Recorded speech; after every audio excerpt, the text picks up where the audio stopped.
இந்த மாரி பண்ணவே கூடாதுங்க. நான் வரேன்னு சொன்னா வேலையே முடிச்சுட்டாங்க. என்ன நடந்ததுன்னா 2 ஏக்கரா நெல்லு பயிர் நடுறதுக்கு 2 மூட்டை நெல்லு கொண்டு வந்து 2 நைட்டு ஃபுல்லா தண்ணீல ஊற வச்சிருந்தா, இன்னைக்கு எங்க அப்பா கொண்டு போயிட்டு சேடை அடிச்சு வச்சிருந்த வயல்ல போட்டு வேலையே முடிச்சுட்டாருங்க.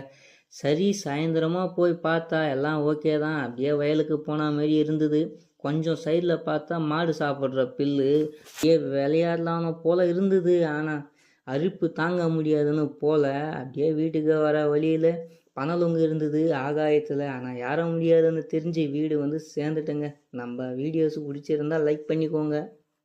இந்த மாதிரி பண்ணவே கூடாதுங்க. நான் வரேன்னு சொன்னா வேலையே முடிச்சுட்டாங்க. என்ன நடந்ததுன்னா 2 ஏக்கரா நெல்லு பயிர் நடுறதுக்கு 2 மூட்டை நெல்லு கொண்டு வந்து 2 நைட்டு ஃபுல்லாக தண்ணியில் ஊற வச்சிருந்தா, இன்னைக்கு எங்கள் அப்பா கொண்டு போயிட்டு சேடை அடித்து வச்சிருந்த வயலில் போட்டு வேலையே முடிச்சிட்டாருங்க.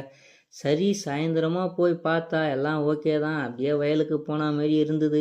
கொஞ்சம் சைடில் பார்த்தா மாடு சாப்பிட்ற புல்லு, அப்படியே விளையாடலான்னு போல இருந்தது. ஆனால் அலுப்பு தாங்க முடியாதுன்னு போல அப்படியே வீட்டுக்கு வர வழியில் பனலுங்கு இருந்தது ஆகாயத்தில். ஆனால் யார முடியாதுன்னு தெரிஞ்சு வீடு வந்து சேர்ந்துட்டேங்க.